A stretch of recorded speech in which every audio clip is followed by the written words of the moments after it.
Academy. Hi friends, welcome to Harish academy.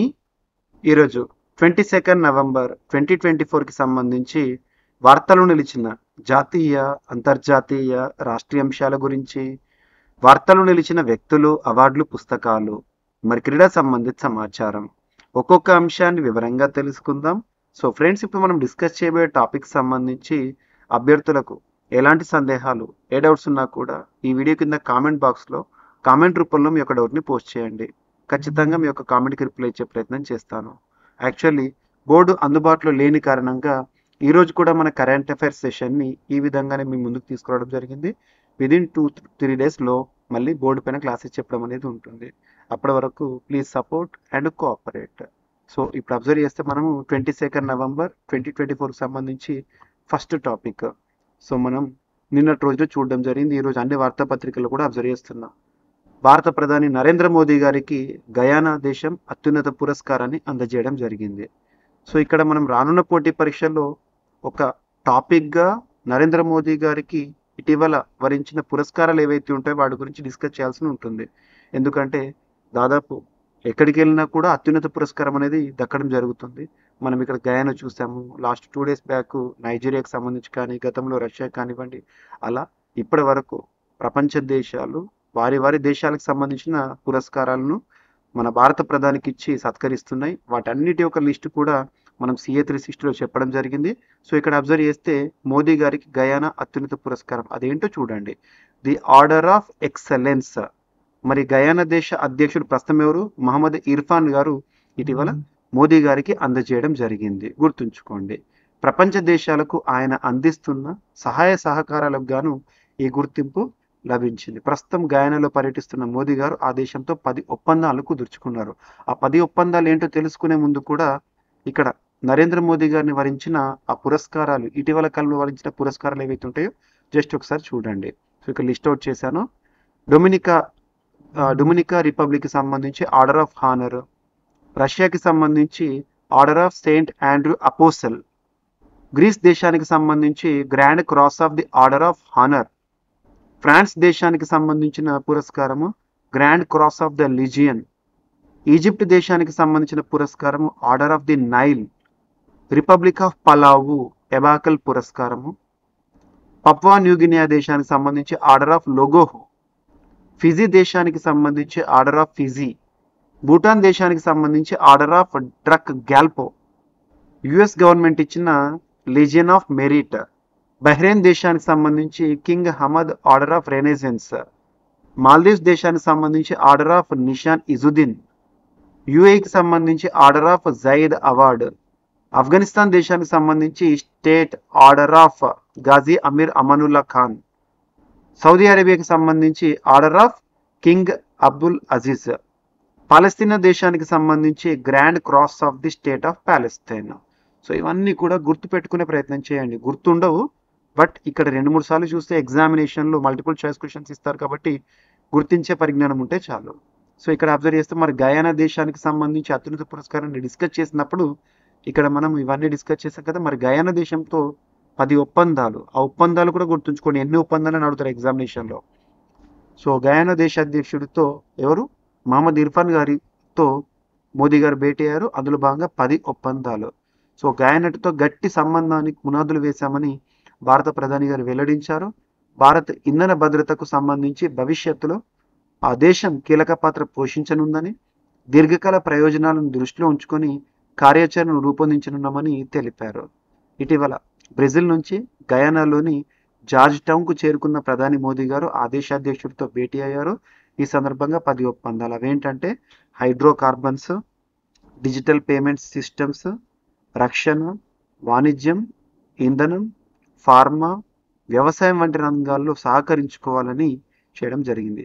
And ఇంకొకటి ఏంటంటే భారత అధినేత గయానా దేశంలో పర్యటించడం 56 ఏళ్ల తర్వాత ఇదే తొలిసారి. ఆ పాయింట్ గుర్తుంచుకోండి, ఎగ్జామినేషన్ అడుగుతారు. ఇటీవల భారత ప్రధాని నరేంద్ర మోదీ గారు దాదాపు 56 ఏళ్ల తర్వాత మన భారతదేశంలో దేశాధినేత హోదాలో పర్యటించడం జరిగింది. ఇది ఇంపార్టెంట్. ఇక నెక్స్ట్, డెన్మార్క్లో పశువుల అపాన వాయువుపై పన్ను. Superlative topic. ప్రపంచంలోనే మొట్టమొదటి అతి పెద్ద, అతి చిన్న, అతి పొడవైన ఇలాంటి ప్రత్యేక పదాలతో కూడిన కరెంట్ అఫైర్స్ని మనం సూపర్లేటివ్స్గా చూస్తున్నాం. ఇక్కడ అదే. సో ఇప్పటివరకు ఏ దేశం కూడా వార్తల్లో ఇది ఇలాంటి టాపిక్తో ఇక్కడ డెన్మార్క్ వార్తల్లోకి వచ్చింది. వ్యవసాయ రంగంలో విడుదలయ్యే ఉద్గారాలపై పన్ను విధించాలని డెన్మార్క్ నిర్ణయించింది.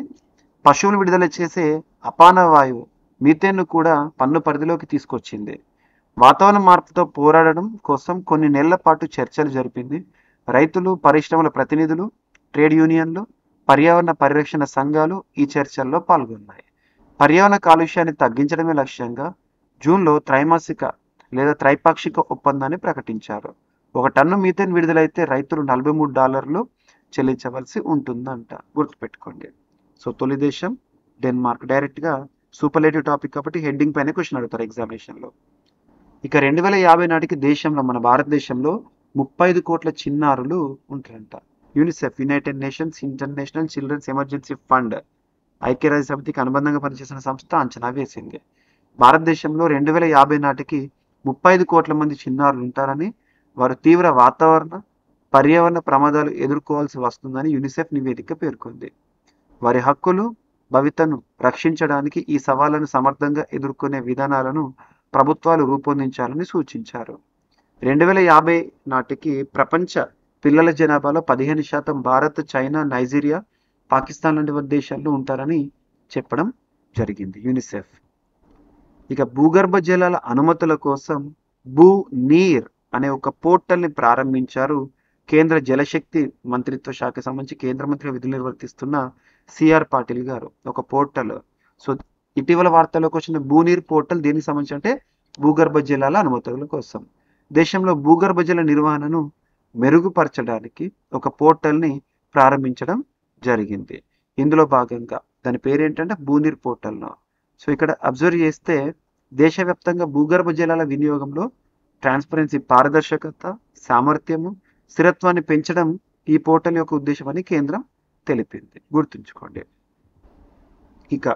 ఇక మనం రానున్న రోజుల్లో Oxford word of the year అని, so Cambridge word of the year ఇక్కడ వార్తలకు వచ్చింది. ఇలాంటివి చూస్తాం మనం. So Cambridge word of the ఇయర్గా మేనిఫెస్ట్ అనే ఒక పదం వార్తల్లోకి వచ్చింది. మేనిఫెస్ట్.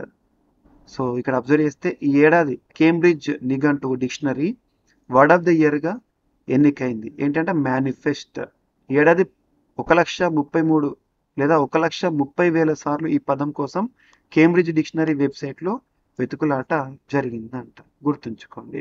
ఈ పదానికి ఉన్న క్రియాపదం ఒక విషయాన్ని సంకేతాలు, చర్యల ద్వారా స్పష్టంగా చూపించడం అంట. గుర్తుపెట్టుకోండి. సో దేశంలోని అత్యున్నత చట్టమైన రాజ్యాంగం అమల్లోకి వచ్చి 75వ వసంతాల సందర్భంగా ₹75 వెండి నాణ్యము ఆవిష్కరణకు సంబంధించి ప్రభుత్వం. సో భారత రాజ్యాంగం 75వ వసంతంలోకి జరుపుకుంటున్న సందర్భంగా ₹75 వెండి నాణ్యం విడుదల చేయాలని కేంద్ర ప్రభుత్వం నిర్ణయించింది. ఇందుకు సంబంధించిన నోటిఫికేషన్ కేంద్ర ఆర్థిక శాఖ ఇటీవల విడుదల చేసింది. 35 గ్రాముల బరువు ఉండే ఈ నాణాన్ని 50% వెండి, 40% రాగి, 5% నికెల్, 5% జింకుతో రూపొందిస్తున్నట్లు పేర్కొన్నారు. గుర్తుంచుకోండి. ఇక ఒప్పందం. So PIB topic, Press Information Bureau. Solar Energy Corporation of India Limited ఒక ఒప్పందంతో వార్తల్లోకి వచ్చింది. H2 గ్లోబల్ స్టిఫ్టంగ్ అనే సంస్థతో. So Solar Energy Corporation of India అనేది Ministry of New and Renewable Energy పరిధిలోని ఒక కేంద్ర ప్రభుత్వ సంస్థ. సో ఏ సంస్థతోనట? H2 గ్లోబల్ స్టిఫ్టంగ్ అనే సంస్థతో. దీని యొక్క ఉద్దేశం ఏంటంటే to promote green hydrogen initiatives in India, భారతదేశంలో. ఓకేనా. సో ప్రస్తుతం ప్రపంచం అంతా కూడా గ్రీన్ ఎనర్జీ వైపు పయనిస్తుంది. ఇందులో ఇది ఒకటి సిగ్నిఫికెన్స్ సంతరించుకుంది. ఇక ప్రపంచ ఉత్తమ నగరంగా లండన్ చోటు దక్కించుకుంది. టాప్ 100లో చోటు దక్కించుకొని భారత నగరాలు అంట. వరల్డ్ బెస్ట్ సిటీస్ 2025లో లండన్ నగరం టాప్లో నిలిచింది. లండన్ తర్వాత New York, Paris, Tokyo, Singapore, Rome top 10లో ఉన్నాయి. నివాస యోగ్యత, సంస్కృతి, నగరంలో రాత్రి జీవితం మొదలైన పరిగణలోకి తీసుకొని ఉత్తమ నగరాల ఎంపిక జరిగిందని ర్యాంకింగ్స్ విడుదల చేసిన రెజొనెన్స్ కన్సల్టెన్సీ వారు చెప్పారు. గుర్తుంచుకోండి. ఇందులో భారతదేశంలోని టాప్ 100లో ఏవి కూడా చోటు దక్కించుకోలేదు. ఇక వాతావరణ మార్పుల ఆచరణ సూచీలో 10వ స్థానంలో భారత్ ఉందంట. సో ఇక్కడ అబ్జర్వ్ చేస్తే అజర్బైజాన్లోని బాకు వేదికగా యుఎన్ఎఫ్సిసిసి COP29 జరుగుతుంది కదా అందులో. సో గత ఏడాది కన్నా 2 స్థానాలు దిగువకు చేరిందంట. అయినప్పటికీ పునరుత్పాదక ఇంధన విధానాల్లో మన దేశం అద్భుత పర్ఫార్మెన్స్ ఇస్తోంది. సో ఇక్కడ సిసిపిఐ నిపుణుల నివేదిక వెల్లడించింది. భూతాపకానికి అంటే గ్లోబల్ వార్మింగ్కి కారణమవుతున్న కాలుష్య ఉద్గారాల కట్టడి దిశగా పునరుత్పాదక శుద్ధ ఇంధనాల ఉత్పత్తికి ప్రోత్సాహం అందిస్తున్న దేశాల్లో భారత్ 10వ స్థానంలో నిలిచిందంట. గుర్తుంచుకోండి. ఓకేనా, ఇదొకటి ఇంపార్టెంట్. 60కి పైగా దేశాలతో కూడిన ర్యాంకుల జాబితాను సిసిపిఐ సూచి లేదా దీన్ని విడుదల చేయడం జరిగింది. సో లింగ సమానత్వ బడ్జెట్, జెండర్ ఈక్వాలిటీ బడ్జెట్ అమల్లో భారత్ తడబాటు ప్రదర్శిస్తోందని యునైటెడ్ నేషన్స్ ఆర్గనైజేషన్ రిపోర్ట్ ఒకటి విడుదలైంది. పురుషులతో పాటు మహిళలు సమ ప్రాధాన్యం కల్పించే లింగ సమానత్వ బడ్జెట్ అమలులో భారత్ తడబడుతోందని ఐక్యరాజ్యసమితి రిపోర్ట్ చెప్పింది. మహిళలకు ఉపయోగపడే కొన్ని కార్యక్రమాలు నిలిపివేయడం, లింగ సమానత్వ సాధనకు అవసరమైన డేటా లేకపోవడం మొదలైనవి ఆ పరిస్థితికి దారితీస్తున్నట్లు పేర్కొన్నారు. ఆసియా పసిఫిక్ దేశాల్లో మహిళా సాధికారతపై ఐక్యరాజ్య సమితి ఈ నివేదికను విడుదల చేసింది. సో బడ్జెట్లో మహిళలకు ప్రాధాన్యం కల్పించడంలో భారత్ ఇబ్బందులు పడుతుందని ఈ సందర్భంగా చెప్పారు. సో ఇక్కడ రీజనల్ ఇష్యూస్ని అబ్జర్వ్ చేస్తే ఆంధ్రప్రదేశ్ రాష్ట్రానికి సంబంధించిన అంశాల వార్తలకు వచ్చినాయి. సో కర్నూలులో హైకోర్టు బెంచ్ ఏర్పాటుకు ఆంధ్రప్రదేశ్ రాష్ట్ర శాసనసభలో తీర్మానము. కర్నూలులో హైకోర్టు శాశ్వత బెంచ్ ఏర్పాటు చేసేందుకు అసెంబ్లీలో తీర్మానం ప్రవేశపెట్టారు. శాసనసభలో మైనార్టీ శాఖ మంత్రి మహమ్మద్ ఫరూక్ దీన్ని ప్రవేశపెట్టారు. కర్నూలులో హైకోర్టు బెంచ్ ఏర్పాటు చేయాలని సుదీర్ఘకాలంగా ప్రజల డిమాండ్ అనేది ఉంది. సో నూతన క్రీడా విధానం, ఇటీవలే ఆంధ్రప్రదేశ్ రాష్ట్ర ప్రభుత్వం క్రీడా విధానాన్ని ప్రకటించింది. దానికి మంత్రి మండలి ఆమోదం అనేది. ఆంధ్రప్రదేశ్ వేదికగా అంతర్జాతీయ జాతీయ ఆటలు నిర్వహించడం, కార్పొరేట్ లీగ్స్, యోగా పోటీలు, వాకథాన్, మారథాన్ పోటీలు నిర్వహించాలని ప్రభుత్వం నూతన క్రీడా పాలసీని తీసుకొచ్చింది. ఈ పాలసీలో పారా క్రీడలకు ప్రాధాన్యత ఇస్తూ నిర్ణయం తీసుకోవడం జరిగింది. విద్యా సంస్థల్లో రాష్ట్ర జిల్లా స్థాయి వార్షిక టోర్నమెంట్లను ఏర్పాటు చేసి క్రీడాకారులను ప్రోత్సహించనున్నారు. సో గుర్తుంచుకోండి, ఈ మేరకు రాష్ట్ర కేబినెట్ ఆమోదముద్ర వేసింది. ఓకేనా. సో డ్రోన్ పాలసీ, ఇటీవల మనం లాస్ట్ మంత్ చూసాము, డ్రోన్ సమ్మిట్ అమరావతి వేదికగా జరిగింది. సో అన్మాన్డ్ ఎయిర్ వెహికల్స్ సంబంధించి డ్రోన్ పాలసీ ప్రకటించడం జరిగింది ఇప్పటికే, దాని విధి విధానాలు. సో ఏపీ డ్రోన్ పాలసీ ద్వారా 1000 కోట్ల పెట్టుబడులను ఆకర్షించడమే లక్ష్యమని ప్రభుత్వం పేర్కొంది. రాష్ట్రంలో డ్రోన్ల తయారీకి సంబంధించి కనీసము 100 కంపెనీలను ఏర్పాటు చేయాలని భావిస్తున్నట్లు చెప్పారు. 20 remote pilot training organisations, 50 drone skilling సెంటర్లను అందుబాటులోకి తేవాలని ఈ సందర్భంగా పేర్కొన్నారు. రాబోయే 5 ఏళ్లలో ఈ రంగంలో 15,000 మందికి ప్రత్యక్షంగా, 25,000 మందికి పరోక్షంగా ఉపాధి కల్పించాలని నిర్దేశించినట్లు తెలిపారు. సో 4 బిల్లులను ఆమోదించింది రాష్ట్ర శాసనసభ. నూతన మద్యం విధానం సంబంధించి 3 బిల్లులు, ద్రవ్య వినిమయ బిల్లును ఇటీవల శాసనసభ ఆమోదించింది. Andhra Pradesh excise bill 2024, Andhra Pradesh regularisation of trade in Indian made foreign liquor amendment bill 2024, Andhra Pradesh prohibition amendment bill 2024ను రాష్ట్ర ఎక్సైజ్ శాఖ మంత్రి కొల్లు రవీంద్ర గారు, ద్రవ్య వినిమయ బిల్లును ఆర్థిక శాఖ మంత్రి పయ్యావుల కేశవ్ గారు సభలో ప్రవేశపెట్టారు. దీన్ని సభ ఏకగ్రీవంగా ఆమోదించడం జరిగింది. సో ఇక క్రీడల విషయానికి వస్తే ఆసియా ఛాంపియన్స్ ట్రోఫీ భారత్ వేదికగా ముగిసింది. సో విజేతగా భారత్ నిలిచింది. సో భారత అమ్మాయిల జట్టు, హాకీ జట్టు 1-0 తేడాతో చైనాను చిత్తు చేసి ఛాంపియన్గా నిలిచింది.